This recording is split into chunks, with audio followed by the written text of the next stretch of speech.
Hello student, welcome to the Noble Academy. My name is Abdul Hanan Sheikh. I am your mathematics mentor.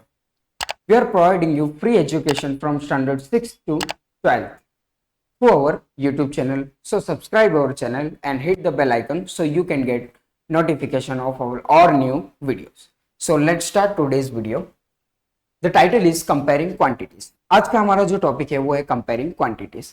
ये हमारा जो standard 8 है, standard 8 का chapter number 7 है, that is comparing quantities. आज हमें इस चैप्टर के बारे में डिस्कस करना है कि कंपेयरिंग क्वांटिटीज में हमें क्या पढ़ना है और किस चीज़ों के बारे में जानना है। So first is a ratios, percentage, discount, value added tax, profit and loss, cost price, selling price and mark price, profit percent, loss percent, simple interest and compound interest. अब इसमें से कुछ टॉपिक्स है जो हमने स्टैंडर्ड 7 में पढ़ चुके हैं हम, जैसे कि रेशियोज किसे बोलते हैं, और रेशियो के साथ स्टैंडर्ड 7 में एक और टॉपिक आता था जिसे कहा जाता था परसेंटेज। तो सॉरी, रेशियो एंड प्रपोर्शन। तो रेशियो एंड प्रपोर्शन हम स्टैंडर्ड 7 में पढ़ चुके हैं। उसी तरीके से जो परसेंटेज है ये भी हम स्टैंडर्ड 7 में पढ़ चुके हैं।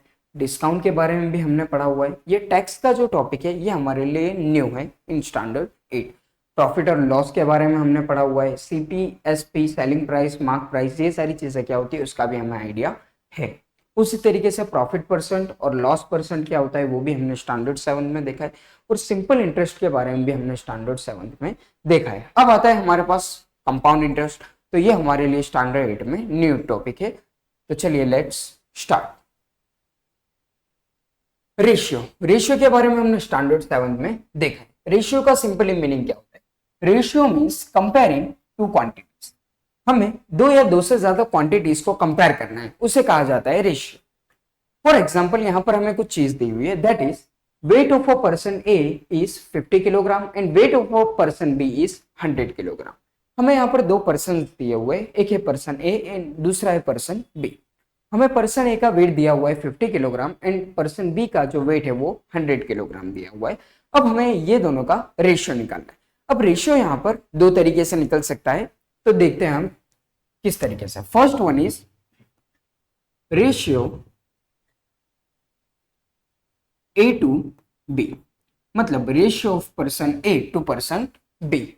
ए टू बी का जब हमें रेशियो निकालना है तो हम यहाँ पर सिंपली यहाँ जो ए है उसे हम न्यूमरेटर में पुट करेंगे। ए इज 50 किलोग्राम है इसका वेट, एंड जो बी है उसका वेट है 100 kilogram, that is 100 kilogram. So you can see here, यहाँ पर किलोग्राम और किलोग्राम कट हो जाएगा बिकॉज न्यूमरेटर एंड डिनोमिनेटर दोनों में किलोग्राम। वैसे ही 50 डिवाइड बाय 100 है, so 0 0 cancel and 5 2 10। So our answer will be, so here our answer will be 1/2 and that is equal to, हमें इसे रेशियो के फॉर्म में लिखना है तो यहाँ पर हो जाएगा 1:2। ये जो सिंबल है इसे रेशियो का सिंबल कहा जाता है, जिसे इस्टू कहा जाता है, इस्टू। तो हम इसे रीड किस तरीके से करेंगे, 1:2। अब वहीं पर अगर हमें रेशियो यहाँ पर फाइंड करने को बोला होता, सेकंड इज अगर हमें यहाँ पर रेशियो बी टू ए का फाइंड करने को बोला होता, find the ratio B to A, तब हम क्या करते हैं, तब बी न्यूमरेटर में आता और ए जो है वो डिनोमिनेटर में आता। मतलब बी का वेट यहाँ पर जो है 100 एंड ए का वेट जो है यहाँ पर 50, और इसी तरीके से कट होकर हमारा आंसर यहाँ पर 1/2 आया, तो यहाँ पर आता 2/1। और जब हम इसे रेशियो में एक्सप्रेस करते हैं तो वो हो जाता है 2:1। This is our answer, this is our answer.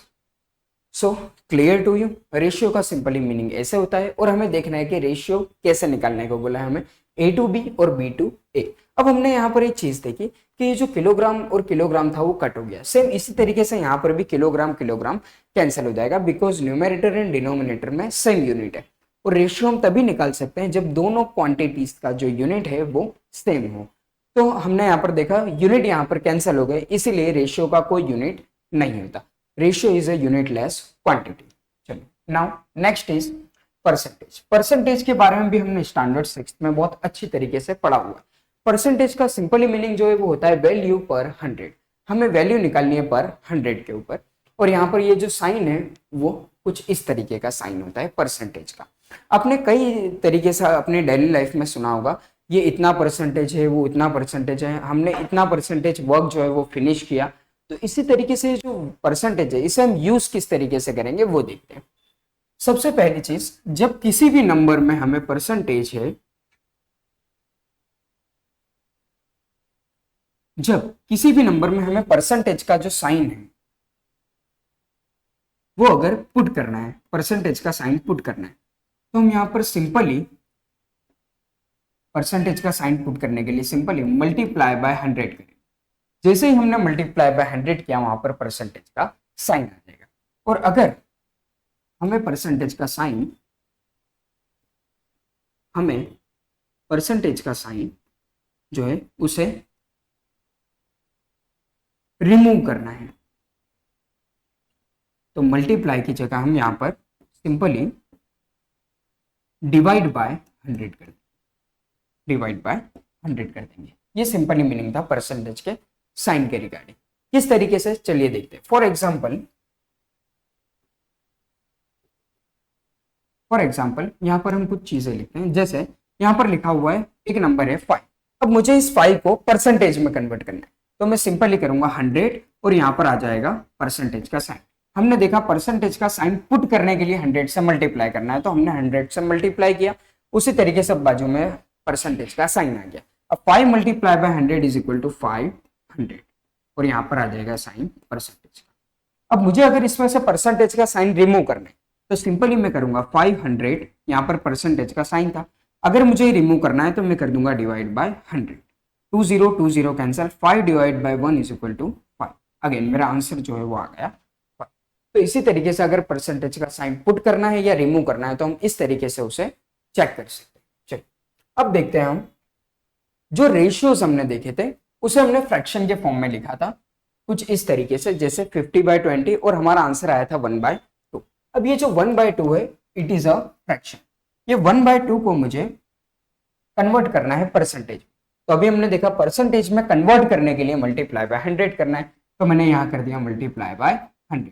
तो यहां पर आ जाएगा परसेंटेज का साइन।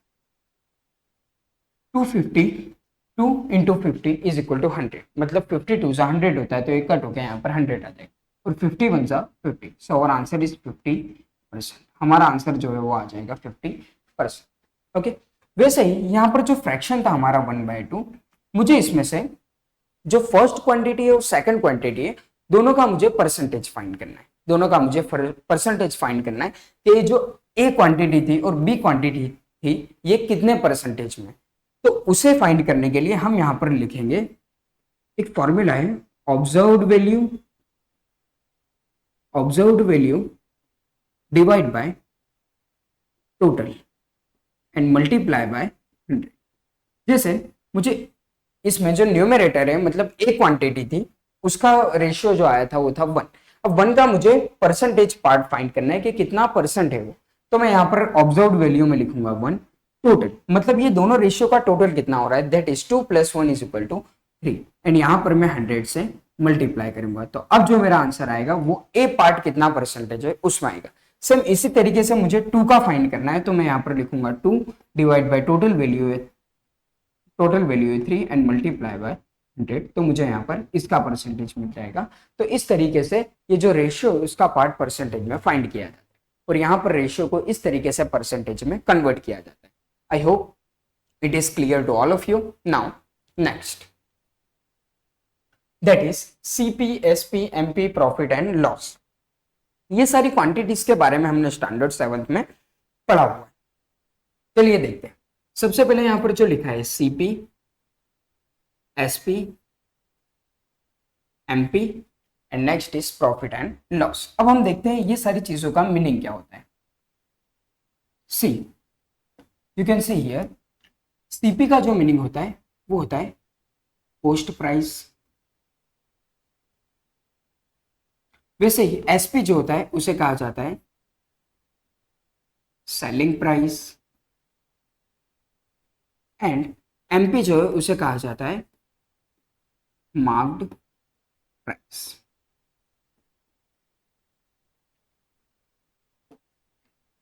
अब यहां पर आपको एक पिक्चर दिख रही होगी जिसमें ये ग्रोसरी शॉप दिख रही होगी आपको, उसमें बहुत सारे कस्टमर्स खड़े और ये जो अंकल है वो है शॉपकीपर और यहाँ पर बहुत सारे कस्टमर्स खड़े हुए। अब हम ग्रोसरी शॉप में बहुत सारी चीजें खरीदने जाते हैं। अब जब हम किसी ग्रोसरी शॉप में खरीदी करने जाते हैं तो हम वहां पर बार्गेनिंग करते हैं, हम वहां पर करते हैं बार्गेनिंग। जैसे अगर अंकल ने कहा कि एप्पल्स जो है वो 100 रुपीज पर किलोग्राम है, तो हम कहेंगे नहीं 100 रुपीज नहीं, थोड़ा प्राइस कम कीजिए। हम इस तरीके से वहां पर बार्गेनिंग करते हैं। लेकिन वहीं अगर हम किसी दूसरे शॉपकीपर के पास गए, मान लो हम एक डेयरी मिल्क खरीदने गए और डेयरी मिल्क जो है उसका प्राइस है 20 रुपीज, 20 रुपीज। ये जितनी भी पैकिंग चीजें आती है उस पर एक चीज लिखी होती है एमआरपी, एमआरपी लिखी होती है और हम वो एमआरपी देख के चीजों को खरीदते हैं। अब मान लो एक डेयरी मिल्क है, उसका प्राइस है 20 रुपीज, उस पर एमआरपी लिखी हुई है। ये जो एमआरपी है इसका मतलब होता है मैक्सिमम रिटेल प्राइस। मतलब मैक्सिमम रिटेल प्राइस का सिंपली मीनिंग होता है हम या जो शॉपकीपर है वो 20 रुपीज से ज्यादा इसकी वैल्यू नहीं बता सकता कस्टमर्स को। मतलब 20 रुपीज से ज्यादा में वो चीज को बेच नहीं सकता, उसे सिंपली कहा जाता है MRP, simply maximum retail price. अब हमने एक डेयरी मिल्क पे देखा उसका प्राइस है 20 रुपीज। अब शॉपकीपर वहां पर दुकान लगाकर बैठा है, वो हमें बहुत सारी चीजें बेचता है, हम उसे पैसे देते हैं और हम खरीद लेते हैं। तो शॉपकीपर ये जो हमें 20 रुपीज में डेयरी मिल्क देता है, तो हमें डेयरी मिल्क हमेशा कैसे चाहिए होती है, जब वो फ्रीज में से ठंडी ठंडी बाहर निकले हो, ऐसे ही हम डेयरी मिल्क खरीदते हैं। हम अगर वो डेयरी मिल्क फ्रीज में नहीं होगी तो हम वो खरीदेंगे नहीं। तो इसी तरीके से शॉपकीपर को वो डेयरी मिल्क को स्टोर करके रखना पड़ता है एक फ्रीज के अंदर, और वो फ्रीज जो है उसका जो बिल आता है वो भरना पड़ता है शॉपकीपर को। तो वो क्या हमें जो 20 रुपीज में डेयरी मिल्क बेच रहा है, तो क्या वो भी 20 रुपीज में खरीद कर लाया होगा? So that is no. अगर वो वहां पर बैठा है शॉप पर पूरा दिन और हमें चीजें ये जो एमआरपी है उस पर ही दे रहा है, इसका मतलब वो एमआरपी पर खरीद कर नहीं लाया, उसको थोड़े से कम प्राइस में मिली होगी और वो हमें बेच रहा होगा, तो उसे वहां से प्रॉफिट मिलेगा, उसे कुछ फायदा होगा, तब जाके वो पूरा दिन शॉप पे बैठता है और हमें मैक्सिमम रिटेल प्राइस के ऊपर ये सारी चीजें बेचता है। चलिए एक एग्जांपल देखते हैं। जैसे ये अंकल है और इनके पास ये जो गर्ल है, ये डेयरी मिल्क खरीदना है 20 रुपीज की। अब ये अंकल थे, वो डेयरी मिल्क खरीद के लाए थे होलसेलर के पास से, वो था 8 रुपीज में। 8 रुपीज में अंकल ने डेयरी मिल्क खरीदी थी। ओके, तो ये जो कॉस्ट प्राइस है इसी को कहा जाता है कि हमने परचेस कितने में किया, ये होलसेलर से लेकर कितने में आए, इसे कहा जाता है कॉस्ट प्राइस। तो ये जो 8 रुपीज है ये अंकल के लिए हो गया कॉस्ट प्राइस। अब अंकल ने ये डेयरी मिल्क हमें बेची 20 रुपीज में, 20 रुपीज में। तो जो बेची, जो हमको जितने रुपीज में सेल किया, उसे कहा जाता है सेलिंग प्राइस। तो सेलिंग प्राइस उनके लिए हो गया 20 रुपीज और मार्क प्राइस था वो भी कितना था 20 रुपीज। जो डेयरी मिल्क के पीछे हमें एमआरपी लिखी होती है वो था 20 रुपीज। अब अंकल 8 रुपीज में लेकर आए थे और 20 रुपीज में उन्होंने ये चीज को बेच दिया। 8 रुपीज में लेकर आए थे और उन्होंने 20 रुपीज में बेच दिया। तो अंकल को कितने रुपीज का जो है वो फायदा हो गया, कितने रुपीज का प्रॉफिट हुआ? तो यहाँ पर हम देख सकते हैं वो 8 रुपीज में लाए थे और 20 रुपीज में उन्होंने हमको दी। मतलब यहाँ पर सिंपली 12 रुपीज का उनको हो रहा है प्रॉफिट, 12 रुपीज का प्रॉफिट। मतलब एक डेयरी मिल्क जब वो बेचते हैं तो वो 12 रुपीज कमाते। ये ऐसा कोई फैक्ट नहीं है, ये जस्ट हमने एग्जाम्पल लिया है। हर रिटेलर में ऐसा एक डेयरी मिल्क के पीछे हम लोगों को 12 रुपीज का प्रॉफिट नहीं होता, ये हमने सिर्फ एक एग्जाम्पल लिया है। तो उन्हें यहाँ पर 12 रुपीज का प्रॉफिट हो रहा है। तो यहाँ पर हमने सिंपली देखा कि प्रॉफिट हुआ कब। सो प्रॉफिट तब हुआ जब ये जो सेलिंग प्राइस था वो कॉस्ट प्राइस से ज्यादा था। सेलिंग प्राइस जो था वो कॉस्ट प्राइस से ज्यादा था, तब जाके हमें यहाँ पर प्रॉफिट हुआ। तो हम यहाँ पर देख सकते हैं कि हमें प्रॉफिट हुआ जब selling price is greater than और मोर देन कॉस्ट प्राइस। तो प्रॉफिट का सिंपली फॉर्मूला हो जाएगा SP minus CP, SP minus CP. अब ऐसे ही इसका दूसरी क्वांटिटी आती है जिसे कहा जाता है लॉस। अब मान लेते हैं हम अंकल डेयरी मिल्क लेकर आए हैं, उस डेयरी मिल्क पे एक चीज लिखी होती है जिसे अभी हमने डिस्कस किया, दैट इज एमआरपी। उसके साथ ही वहां पर एक डेट लिखी होती है, एक होती है मैन्युफैक्चर डेट और दूसरी होती है एक्सपायरी डेट। अब मान लेते हैं वो अंकल ने बहुत सारी डेयरी मिल्क बल्क में उठा कर लाए थे और बहुत सारी डेयरी मिल्क उन्होंने बेच दी, लेकिन कुछ डेयरी मिल्क थी जो बच गई। अब जब उसकी एक्सपायरी डेट ओवर हो गई है, मतलब मान लो आज वो डेयरी मिल्क का लास्ट डे था, अब उनके पास स्टोर की हुई है, आज किसी ने खरीदी नहीं, अब वो कल बेचेंगे उसको। तो जो कस्टमर है वो उसकी एक्सपायरी डेट देखेगा। अगर एक्सपायरी डेट बहुत ज्यादा हो गई है, मतलब कल खत्म हो गई थी, तो वो उसको नहीं खरीदेगा। तो ये जो अंकल है वो कस्टमर के साथ एक डील करे, देख मैं 8 रुपीज में लेकर आता हूं, मैं तुझे ये डेयरी मिल्क 5 रुपीज की दे देता हूं, तो ले जा। तो वो अंकल का क्या हुआ, जो एक्सपायर्ड डेयरी मिल्क थी उसकी ओरिजिनल प्राइस थी 20 रुपीज, लेकिन अब वो एक्सपायर हो गई है तो उसे कोई खरीदेगा नहीं। तो वो अंकल जितने कॉस्ट प्राइस में लाए उससे कम प्राइस में वो कस्टमर को बेच दे रहे हैं।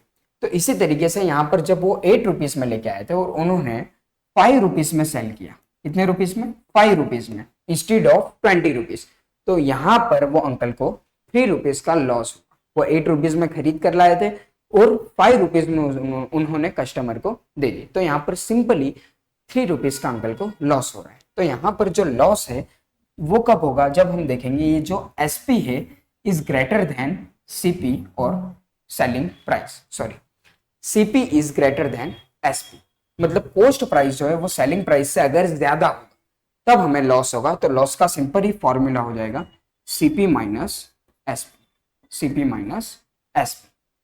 ओके, तो आई होप कि ये पूरी जो क्वांटिटी, ये जो पूरी थियरी थी सेलिंग प्राइस, मार्क प्राइस और कॉस्ट प्राइस की, ये सारी चीजें आपको समझ में आई होगी। प्रॉफिट और लॉस कैसे होता है जब हमेशा selling price is greater than CP and CP is greater than SP, ये यहां पर कंडीशंस रहे। चलिए अब नेक्स्ट देखते हैं हम, नेक्स्ट क्या, दैट इज डिस्काउंट। तो पहले हम प्रॉफिट परसेंट और लॉस परसेंट देख लेते हैं। यहां पर हम देखते हैं profit percent and loss percent. पहले प्रॉफिट परसेंट क्या होता है उसका हम फॉर्मूला देख लेते हैं। ये प्रॉफिट परसेंट का फॉर्मूला क्या है, का एक सिंपली फॉर्मूला होता है, profit percent is equal to profit divide by CP into 100। जैसे कि अगर ये जो फॉर्मूला है तो इसे हम सॉल्व कैसे करेंगे वो देखते हैं। वैसे लॉस परसेंट का पहले एक फॉर्मूला देख लेते हैं हम, loss percent is equal to loss divide by CP into 100। Okay, अब यहां पर हम देखते हैं, यहां पर हमने देखा था ये जो कॉस्ट प्राइस था एक डेयरी मिल्क का वो था 8 रुपीज, कितना था 8 रुपीज, और वहीं पर अंकल ने प्रॉफिट कितने का कमाया, 20 रुपए में बेच के उसे 12 रुपीज का अंकल ने प्रॉफिट कमाया। तो हम यहां पर लिखेंगे हियर इज, जो प्रॉफिट था वो कितना 12 रुपीज था और सीपी कितना था 8 रुपीज। यहां पर हम देख सकते हैं कॉस्ट प्राइस कितना था 8 रुपीज, तो यहां पर हमने लिखा 12 rupees profit and CP is equal to 8 and multiply by 100। अब हम यहां पर इसे कट करेंगे, 4 2 जा 8 एंड 4 3 जा 12, 52 जा 100 एंड 53 जा 75, सॉरी 53 जा 70, 150। सो हियर इज 150 परसेंटेज, मतलब वो जो पर्सन थे या अंकल थे उन्हें 150 रुपीज का जो है वो प्रॉफिट हो गया। यहां पर हम देख सकते हैं, पहले यहां पर कॉस्ट प्राइस था 8 रुपीज और जो प्रॉफिट आ रहा था वो था 12 रुपीज, 12 रुपीज का अंकल को प्रॉफिट हो रहा था, तो उन्हें टोटल प्रॉफिट हुआ 150 रुपीज का। ओके, नाउ चलो अब नेक्स्ट देखते हैं हम लॉस। लॉस में कैसे काउंट किया जाता है, तो लॉस परसेंटेज में सिंपली हमें ऊपर लिखना है लॉस, नीचे लिखना है सीपी एंड मल्टीप्लाई बाय 100। अभी हमने ये स्टोरी में देखा था जो अंकल को लॉस हो रहा था वो किस तरीके से हो रहा था, उसका आपको यहाँ पर कैलकुलेशन करनी है और इसका आंसर आपको कमेंट में बताना है कि लॉस परसेंटेज कितना है। चलिए अब हम आगे बढ़ते हैं next procedure, that is discount. अब हमें डिस्काउंट्स के बारे में पढ़ना है कि डिस्काउंट होता क्या है। हम बहुत सारी जगह पर शॉपिंग करने जाते हैं, वहां पर लिखा होता है 20% डिस्काउंट, 30% डिस्काउंट, 5% डिस्काउंट, कुछ इस तरीके के डिस्काउंट चलते हैं। जैसे दिवाली आ रही है अभी, तो दिवाली का कितना डिस्काउंट चल रहा है वो बताएगा। ऐसे कई भी फेस्टिवल आते हैं तो उस फेस्टिवल पे सारे जो शॉपकीपर्स होते हैं या बड़ी बड़ी ब्रांड्स होती है वो बहुत सारे डिस्काउंट निकालते हैं। तो ये जो डिस्काउंट होता है इसका मीनिंग क्या होता है, इसे कैसे कैलकुलेट किया जाता है वो देखते हैं। Discount is a reduction given on the marked price of the article.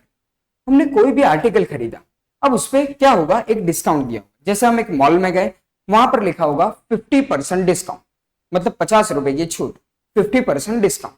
और हमने वहां पर एक टी शर्ट देखी, एक हमने क्या देखी, टी शर्ट देखी। जो टी शर्ट सिंपली 100 रुपए की थी, तो 100 रुपए उसका जो लिखा हुआ था वो था मार्क्ड प्राइस, मतलब एमआरपी थी उसकी, और उस पर हमें वो मॉल वाला जो इंसान है वो हमें डिस्काउंट दे रहा है 50% का। कितना परसेंट का? 50% का। तो हम यहाँ पर काउंट करेंगे कि डिस्काउंट कहाँ किसे जाता है। अब यहाँ पर आप देख सकते हैं ये एक पर्सन खड़ा हुआ है, ये खरीदने गया है टी शर्ट। अब हम मान लेते हैं जो टी शर्ट है इसका प्राइस है ₹400, इसका प्राइस है ₹400। इसने 400 रुपीज की एक टी शर्ट खरीदी और वहां पर एक सेल लगा हुआ है जिसमें हमें यहाँ पर दिख रहा है 20% डिस्काउंट चल रहा है। 20% क्या चल रहा है? डिस्काउंट। अब 400 की टी शर्ट है और इसे 20% डिस्काउंट है, तो ये वहां पर खड़े रहकर पहले काउंट करेगा कि मुझे डिस्काउंट एक्चुअल में मिल कितना रहा। तो डिस्काउंट जो है वो इसे मिलेगा यहाँ पर। ओरिजिनल मार्क प्राइस है, reduction on mark price, reduction का मतलब होता है जो कम होता है मार्क प्राइस पे उसे कहा जाता है डिस्काउंट। तो मार्क प्राइस है 400 रुपीज, तो हमने यहाँ लिखा 400 रुपीज। अब हमें कितना 20% डिस्काउंट मिल रहा है, तो यहाँ पर 400 पे 20%, हम वर्ड्स में लिखना हो तो ऐसे लिख सकते हैं 20% ऑफ 400। तो पहले हमें 400 का 20% निकालना पड़ेगा, वो कितना रुपया होता है। सो 400, 1 minute, you can see that यहाँ पर 20% है तो मैंने यहाँ पर 20 लिखा। अब परसेंटेज का अगर मुझे साइन रिमूव करना है तो मैं करूंगा डिवाइड बाय 100, और ये जो ऑफ है इसका सिंपली मीनिंग होता है मल्टीप्लाई, और यहाँ पर है 400। तो सिंपली ऐसा हम इसे लिख सकते हैं। Now 20 cancel. Next is 4 into 20, so 20 4s are 80 rupees, that is 80 rupees। अब ये इसको जो टी शर्ट है इस पर 20% डिस्काउंट है, तो इसका मतलब ये नहीं हुआ कि इसको 80 रुपीज में ये टी शर्ट मिलेगी। नो, 80% डिस्काउंट है, तो अब हमें क्या करना पड़ेगा, मार्क प्राइस में से 80 रुपीज को माइनस करना पड़ेगा, दैट इज 400 माइनस 80 करना पड़ेगा। 0 minus 0 is equal to 0 and 10 minus 8 is equal to 2। 4 को कट करके हम लिखेंगे 3, that is 320। मतलब ये जो डिस्काउंट के साथ इसका जो प्राइस है वो हो जाएगा सेलिंग प्राइस। ओके, अब समझते हैं फिर से। ये जो पर्सन था उसने देखा ये टी शर्ट का जो मार्क्ड प्राइस था वो था ₹400। 400 रुपीज उस पर एक लेबल लगा हुआ था, ये टी शर्ट जो है 400 की। इसे ये टी शर्ट पसंद आ गई, इसने देखा इस पर 20% डिस्काउंट है, तो इसने 400 का पहले 20% फाइंड किया जो आया 80 रुपीज। अब 20% डिस्काउंट था तो इसने क्या किया, मार्क प्राइस में से 80 को माइनस कर दिया, मतलब डिस्काउंट को जो 20% आए उसे माइनस कर दिया। तो इसका मतलब उसे 320 रुपीज की वो टी शर्ट पड़ी और इसने उतने रुपए में खरीद ली। और सामने जो मॉल वाला था या शॉपकीपर वाला था उसने इतने रुपीज में ये टी शर्ट को बेच दिया। अब इसने जब टी शर्ट को बेचा तो उसे ही कहा जाता है सेलिंग प्राइस। तो हमारा जो सेलिंग प्राइस है वो आ जाएगा 320 rupees. I hope it is clear to all of you. Now next proceed another, that is sale tax, value added tax, goods and services tax, ऐसे बहुत सारे टैक्स लगते हैं। अब ये जो टैक्स होते हैं उसका मीनिंग क्या होता है, उसकी थियरी क्या है, हम वो समझते हैं। तो चलिए देखते हैं। It's very good thing.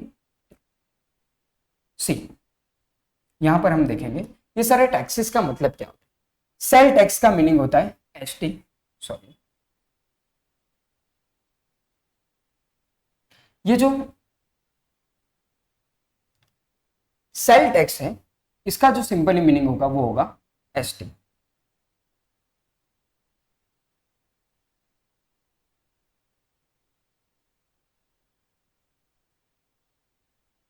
Okay, now sale tax है इसका सिंपली मीनिंग होगा ST is charge by the government on the sale of an item. It is collected by the shopkeeper from the customer and given to the government. This is therefore always on the selling price of an item and is added to the value of the bill. There is another type of tax which is included in the price known as value added tax, that is weight. Okay, अभी हमने यहाँ पर दो tax के बारे में बात की। First one is ST and second is a VAT, that is sale tax and value added tax. अब ये टैक्स होता क्या है, हम जब मॉल में या कहीं भी खरीदी करने जाते हैं तो वहां पर हमारा एक बिल जनरेट होता है और उस बिल में हमने वो चीज कितने रुपीस में परचेस की वो लिखा होता है और कितना टैक्स ऐड हुआ वो भी उसमें लिखा होता है। अभी जो सबसे पॉपुलर टैक्स चल रहा है that is goods and services tax, means GST. GST अभी सबसे पॉपुलर टैक्स चल रहा है। जब भी हम कुछ चीज की खरीदी करने जाते हैं तो बिल पर दो टाइप के जीएसटी लिखे हुए आते हैं, एक होता है सीजीएसटी और एक होता है SGST, that is state goods and services tax, and second one is central goods and services tax. तो चलिए टैक्स समझते हैं क्या है। ओके, तो जो टैक्स होता है वो शॉपकीपर हमसे कलेक्ट करता है, मतलब कस्टमर से शॉपकीपर कलेक्ट करता है। हमने कोई आर्टिकल खरीदा है, कोई भी आइटम खरीदी हमने, वो 100 रुपीज की थी, उस पर 5% टैक्स लगा। कितना परसेंट? 5%। अब 100 का जो 5% होता है सिंपली वो 5 रुपीज होता है, तो हमें लास्ट में 105 रुपीज पे करने पड़े। मतलब ये टैक्स जो है वो हमने दिया, किसको दिया? शॉपकीपर को, और शॉपकीपर जो है वो कहां तक पहुंचाएगा? गवर्नमेंट तक पहुंचाएगा। तो इस तरीके से ये सारा टैक्स चला जाता है। अब मान लो हमने ये जो कस्टमर है, जो शॉपकीपर है, उसे हमने कहा हमें टैक्स नहीं भरना, आप बिल जनरेट मत करो, आपका जो प्राइस है वो ले लो, तो हम उसे 100 रुपीज पे कर देंगे और हम बिल नहीं लेंगे। तो ये जो 5 रुपीज था वो गवर्नमेंट के पास नहीं पहुंचा, टैक्स नहीं पहुंचा। और ऐसे ही जो चीजें कलेक्ट होती है उसे कहा जाता है ब्लैक मनी, उसे कहा जाता है ब्लैक मनी। ओके, तो सिंपल ये जो टैक्स है ये शॉपकीपर ने हमसे लिया, कस्टमर से लिया, और कहां तक पहुंचाया? गवर्नमेंट तक पहुंचाया, इसे कहा जाता है टैक्स। अब यहाँ पर दूसरा टाइप का टैक्स है from 1 July 2017, 1 July 2017 government of India introduces GST which stands for goods and services tax which is levied on the supply to goods or services or both। अब यहाँ पर टैक्स की बात की है कि 1 जुलाई 2017 को एक टैक्स इंट्रोड्यूस हुआ था जिसे कहा गया था GST, that is goods and services tax. अब ये जो गुड्स एंड सर्विसेज टैक्स है किस किस चीजों पर लगता है? तो गुड्स पर लगता है और सर्विसेज और बोथ दोनों पर लगता है। और गुड्स का सिंपली मीनिंग होता है जो बड़ा बड़ा माल सामान होता है, वो सारी चीजों को गुड्स कहा जाता है। ओके, अब देखते हैं हम एग्जाम्पल ऑफ सम टैक्स। हम टैक्स के कुछ एग्जाम्पल देखते हैं। मान लेते हैं हमने यहाँ पर कुछ चीज खरीदी, दैट इज 500 रुपीज की चीज थी, उसका जो मार्क प्राइस था वो था 500 रुपीज। हमने एक शर्ट खरीदा जिसका मार्क प्राइस था 500 रुपीज। अब जब बिल जनरेट हो गया है तो उस पर लिखा हुआ था कि 20% ऑफ टैक्स, 20% टैक्स। अब इसका मीनिंग क्या हो? 500 रुपीज तो उसकी मार्क्ड प्राइस थी और इसका 20% जो टैक्स था वो भी मुझे पे करना है। तो मैं पहले इसका 20% फाइंड करूंगा, that is 500 multiply by 20 and divide by 100। ये हम 500 का 20% फाइंड कर रहे हैं। 20 कैंसिल एंड 5 2 जा, दैट इज 100। मतलब हमारे पास जो 500 का 20% आया वो आया 100 रुपीज। अब अगर मैं टैक्स ऐड कर रहा हूं, अगर मैं यहाँ पर टैक्स ऐड कर रहा हूं तो क्या होगा वो समझते हैं। अगर टैक्स ऐड कर रहे हैं तो ये 100 रुपीज हमारे बिल में ऐड हो जाए, that is 500 plus 100 is equal to 600। और ये 600 क्या होगा? Selling price, SP. और वहीं पर अगर ये 100 मेरे लिए डिस्काउंट होता, सपोज ये हमारे लिए डिस्काउंट होता, तो ये जो 100 है वो माइनस हो जाता, that is 500 minus 100 is equal to 400। और 400 क्या हो जाती है? हमारी सेलिंग। तो इस तरीके से ये जो डिफरेंस है वो आप देख सकते हो। टैक्स में ये जो परसेंटेज है वो ऐड हो रहा है और डिस्काउंट में ये जो परसेंटेज है वो minus. So I hope tax और डिस्काउंट के बारे में आपको अच्छे से यहाँ पर पता चल गया होगा, क्लियर हो गया होगा। Now next is that is simple interest. अब यहाँ पर आप एक पिक्चर देख सकते हैं, ये एक बैंक है, ये यहाँ पर एक बैंक है और बैंक में बहुत सारे यहाँ पर एम्प्लॉय बैठे हुए हैं और ये बहुत सारे कस्टमर है जो लाइन में खड़े हुए हैं। अब बैंक में पहले तो ये सारे जो कस्टमर्स है वो जाते हैं तो बहुत सारे काम के लिए जाते हैं, कोई पैसा डिपॉजिट करने जाता है, कोई पैसा विड्रॉल करने जाता है, इस तरीके से सारे लोग जाते हैं। अब कुछ लोग होते हैं जो वहां पर लोन लेने के लिए जाते हैं, कुछ लोग होते हैं जो बैंक में लोन लेने के लिए जाते हैं। अब लोन लेते क्यों है, जरूरत क्या पड़ती है, तो चलिए वो समझते हैं। अब मान लेते हैं मुझे खरीदना है एक आईफोन, मुझे खरीदना है एक iPhone, that is your favourite thing. अब मेरे पास पैसे नहीं है आईफोन खरीदने के, मेरे पास 0 रुपीज है। अब मैं जब एक शॉप पे गया तो हम एज्यूम कर लेते हैं, मान लेते हैं कि जो आईफोन है वो 1 लाख रुपीज का है, 1 लाख रुपीज का। ये हमने सिर्फ एज्यूम किया है, माना है, ओरिजिनली प्राइस जो भी हो, ये हमने एक एग्जाम्पल लिखा है 1 लाख रुपीज का आईफोन। अब मेरे पास 1 लाख रुपीज है नहीं, और मैं बहुत कम पैसे कमाता हूँ, तो मुझे लेकिन लेना है आईफोन। ओके, तो मैंने यहाँ पर पूछ कर आया, मैं प्राइस था उसका 1,00,000 रुपीज। अब मैं चला गया बैंक में। बैंक में जाके मैंने कहा मुझे कुछ पैसों की ज़रूरत है, मुझे लोन लेनी है 1,00,000 रुपीज़ की। बैंक ने कहा ओके, हम तुम्हें 1,00,000 की लोन प्रोवाइड कर देंगे, लेकिन सेफ्टी के लिए आपको कुछ चीज़ें यहाँ पर गिरवी रखनी पड़ेगी। तो मैंने जो भी मेरा घर था या कोई चीज़ थी उसे मैंने वहाँ पर गिरवी रख दिया। अब बैंक ने मुझे 1,00,000 रुपीज़ का लोन दे दिया। अब ऐसे तो सारे लोग जाके लोन लेके सब आईफोन खरीद लेंगे, सब कार खरीद लेंगे, सब मर्सिडीज खरीद लेंगे। लेकिन ये जो बैंक है वो जब हमें लोन देता है तो हमें लोन जितना पैसा उसे वापस नहीं करना पड़ता, और कुछ ज्यादा पैसा वापस करना पड़ता है, जिसे कहा जाता है इंटरेस्ट। जिसे कहा जाता है इंटरेस्ट। ओके, और हमें यहाँ पर पढ़ना है सिंपल इंटरेस्ट के बारे में। तो चलिए, अब मैं बैंक में गया, मैंने कहा मुझे आईफोन खरीदना है, 1,00,000 रुपीज की जरूरत है, अब मुझे लोन दीजिए। बैंक ने मेरा लोन अप्रूव कर दिया और मुझे 1,00,000 रुपीज का लोन दे दिया। लेकिन वहां पर एक एग्रीमेंट हुआ कि जो 1,00,000 रुपीज है हम उसका लोन तो आपको दे देंगे, लेकिन आपको हर साल 5%, सॉरी, हर साल आपको 10% डिस्काउंट, सॉरी 10% आपको इंटरेस्ट पे करना पड़ेगा, दैट इज इंटरेस्ट।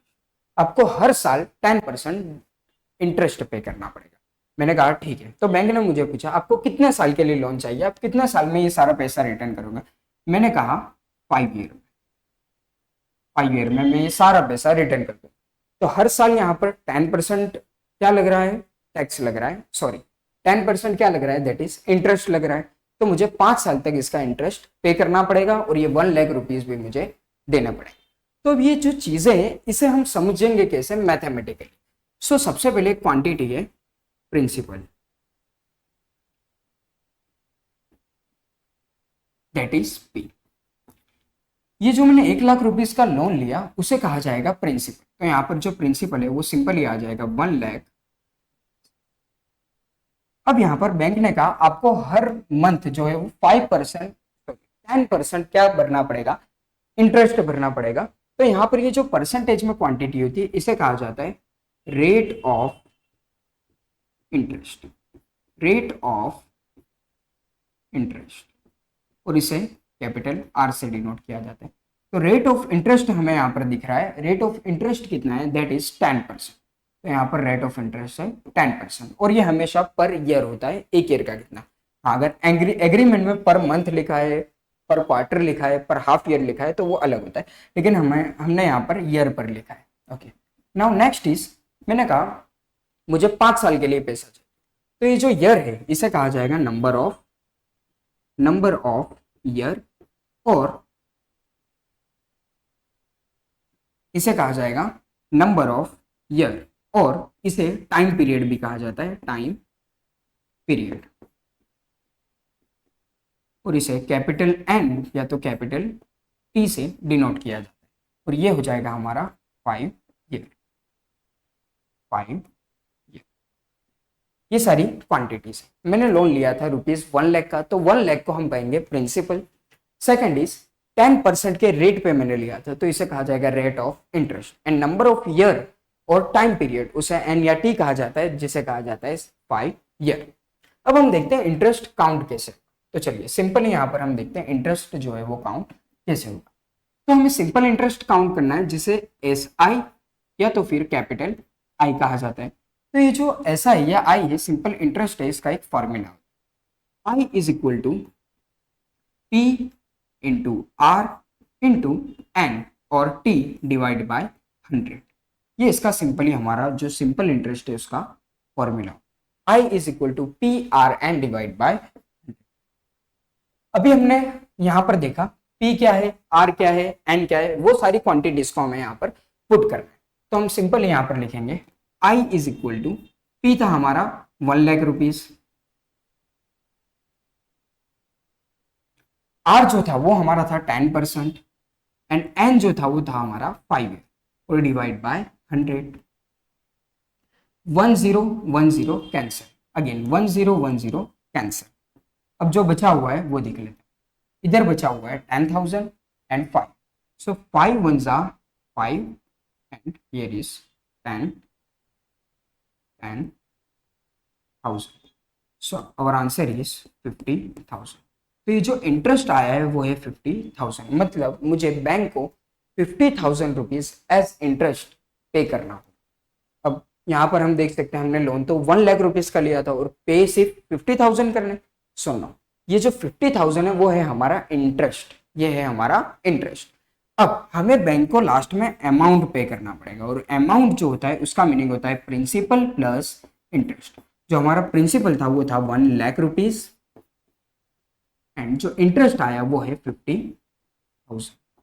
सो हमें लास्ट में जो पे करना होगा बैंक को वो होगा 1,50,000 रुपीज, 1,50,000 रुपीज, 1,50,000 रुपीज। तो मैंने जो आईफोन खरीदने के लिए 1 लाख रुपीज का लोन लिया था बैंक से, तो 5 साल के बाद मैं बैंक को 1,50,000 रुपीज पे करूंगा। सो ये पूरी जो थियरी थी वो थी सिंपल इंटरेस्ट की। I hope it's clear to all of you. अब देखते हैं हम next part, that is compound interest. अब कंपाउंड इंटरेस्ट ये थोड़ा सा सिंपल इंटरेस्ट से ऊपर का स्टेप है। कंपाउंड इंटरेस्ट क्या होता है हम वो देखते हैं। यहाँ पर भी आप एक पिक्चर देख सकते हो। कंपाउंड इंटरेस्ट को पहले कहा जाता है यहाँ पर सीआई, जैसे सिंपल इंटरेस्ट को ऐसा ही कहा जाता था, ऐसे कंपाउंड इंटरेस्ट को यहाँ पर कहा जाता है सीआई। अब यहाँ पर आप एक पिक्चर देख सकते हैं, यहाँ पर लिखा हुआ है बैंक ऑफ फंड, ये भी एक बैंक है।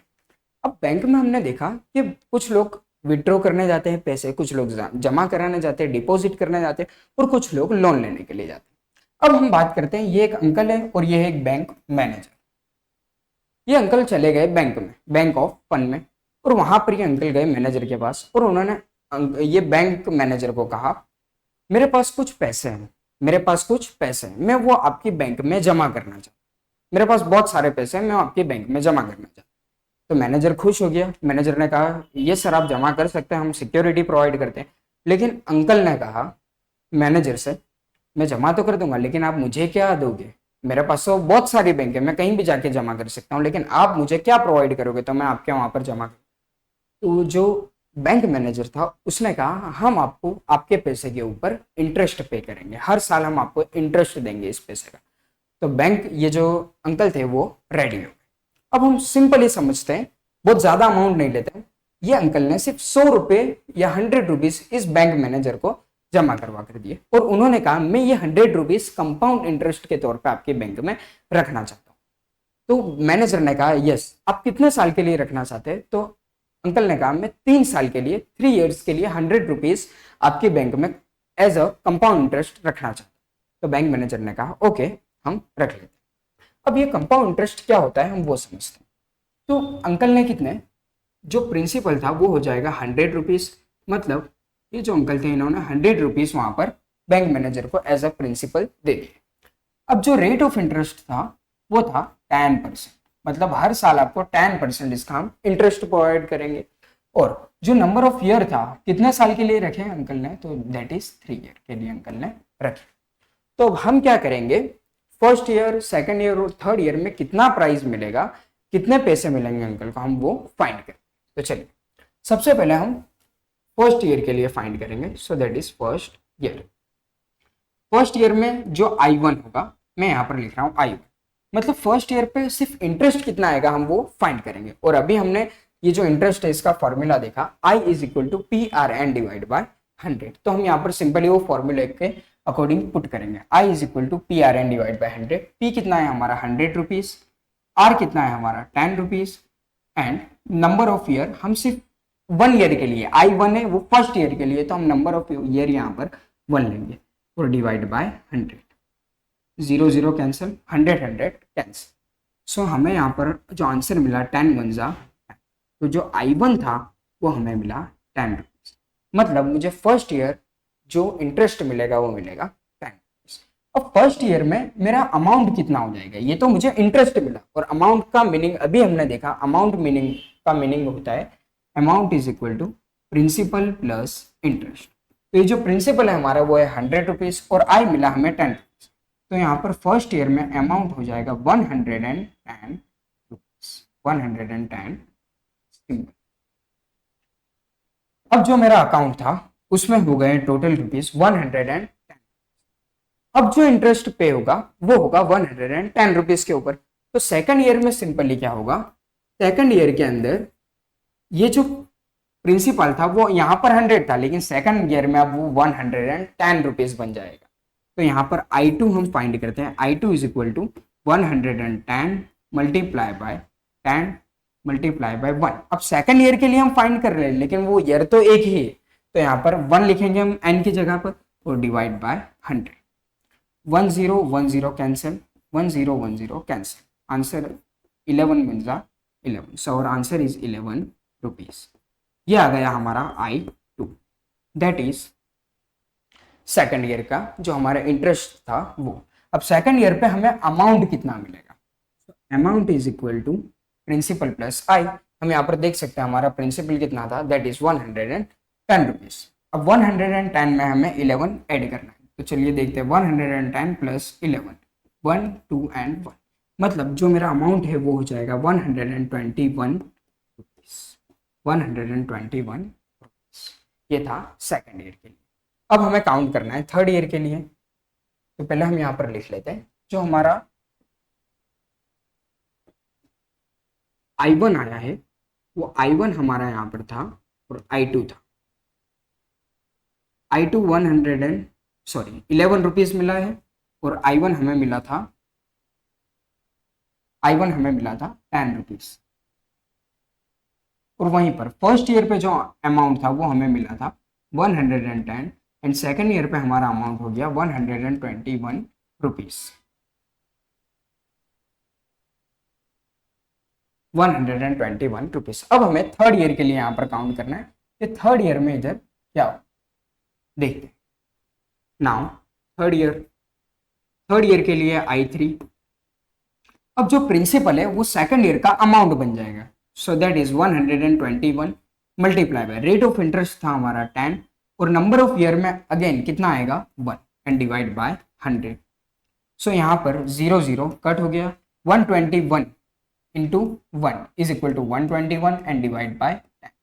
और जब इसे डिवाइड करेंगे तो आंसर हमारा आ जाएगा 12.1 rupees. So that is I3। ये हमें थर्ड इंटरेस्ट मिला, दैट इज I3। अब थर्ड ईयर में हमें अमाउंट कितने रुपीज मिलेगा वो देखते हैं। So amount is equal to principal हमारा कितना था, दैट इज 121 रुपीज और इंटरेस्ट हमें कितना मिला, दैट इज 12.1 रुपीज। सो इसका सिंपली एडिशन करना है, 1 2 + 1 = 3, 2 + 1 = 3 एंड हियर इज अ 1। सो हमारा जो अमाउंट है वो हमें मिलेगा 133.1 रुपीज, 133.1 रुपीज।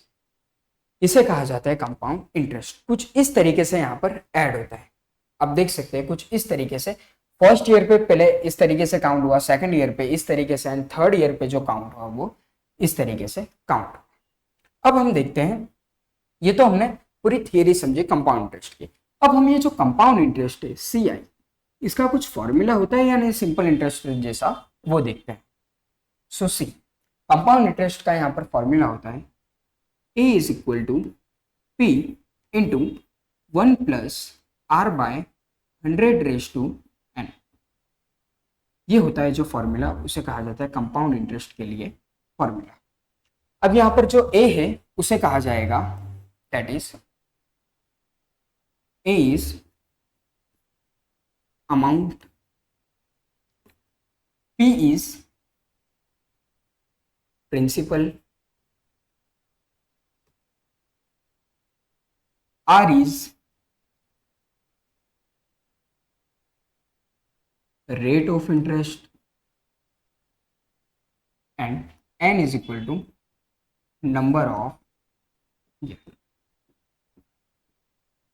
अब सेम उसी तरीके से जो हमने पूरी थियरी पीछे देखी कंपाउंड इंटरेस्ट की, उसी चीज को अब हम ये फॉर्मूले के थ्रू सॉल्व करके चेक करते हैं। वहां पर हमने P, जो हमारा P था प्रिंसिपल, वो था, जो प्रिंसिपल था हमारा वो था 100 रुपीज। तो यहाँ पर हम 100 लेंगे, principal is equal to 100 rupees. R जो था हमारा वो था 10% और हमने वो पैसा कितने ईयर के लिए रखा था, so number of year is equal to 3 year. अब हम डायरेक्ट फॉर्मूले में वैल्यू पुट करके हम चेक करें। So amount is equal to, यह यहाँ आ गया, amount is equal to P। P कितना था हमारा, that is 100। So P 100 1 plus R कितना है हमारा, that is 10 divide by 100 raise to N, यहाँ पर 3 ईयर्स है। अब यहाँ पर हम 3 ईयर का एक साथ निकालेंगे, इसीलिए एन की जगह पे हमने 3 लिखा है।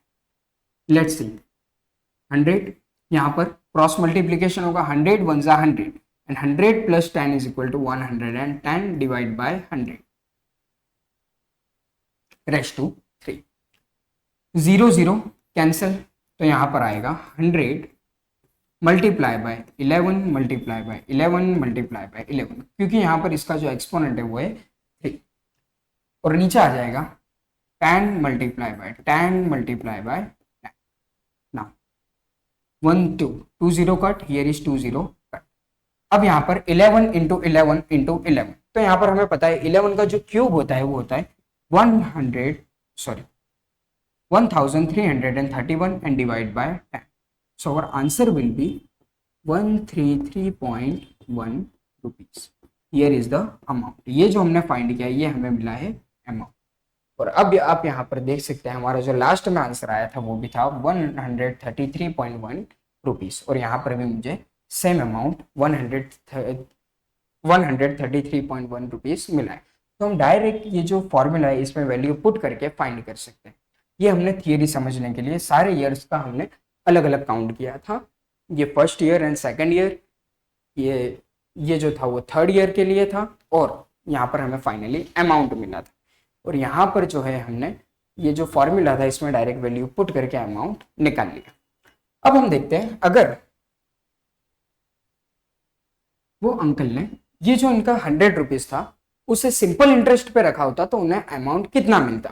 तो चलिए देखते हैं। सिंपल इंटरेस्ट का फॉर्मूला था I is equal to P R N divide by 100। अब यहाँ पर जो P है वो है हमारा 100 रुपीज, R जो था वो था 10% एंड N था 3 ईयर डिवाइड बाय 100। यहाँ पर 100 कैंसिल हो गया, 10 3 जा 30। यहाँ पर ये जो 30 है ये इन्हें मिला इंटरेस्ट। तो अमाउंट हो जाएगा 3 ईयर के बाद, प्रिंसिपल था 100 प्लस इंटरेस्ट मिला हमें 30 रुपीज का। सो यहाँ पर हमें जो अमाउंट मिलेगा वो होगा 130 rupees. So you can see here simple interest में वो अंकल को 3 इयर्स के बाद जो पैसे मिलेंगे वो होंगे 130 रुपीज। वहीं पर अगर वो कंपाउंड इंटरेस्ट पे पैसा रखते हैं तो उन्हें मिलेगा 133.1 रुपीज, मतलब 3.1 रुपीज उन्हें ज्यादा मिल रहे। इसीलिए कंपाउंड इंटरेस्ट जो होता है उसमें हमें इंटरेस्ट का भी इंटरेस्ट मिलता है, तो कंपाउंड इंटरेस्ट में जो पैसा है वो ज्यादा मिलता है। तो कहीं भी ये पैसा जो है वो सिंपल इंटरेस्ट की जगह कंपाउंड इंटरेस्ट पे रखने के लिए ज्यादा प्रीफर किया जाता है। So I hope compound interest and simple interest के बारे में क्लियर हो गया होगा। Now next, thank you. So here is your theory part is completed. I hope you enjoy the video. So subscribe our channel for the exercise part of this chapter. Till then, stay tuned with the channel. Thank you.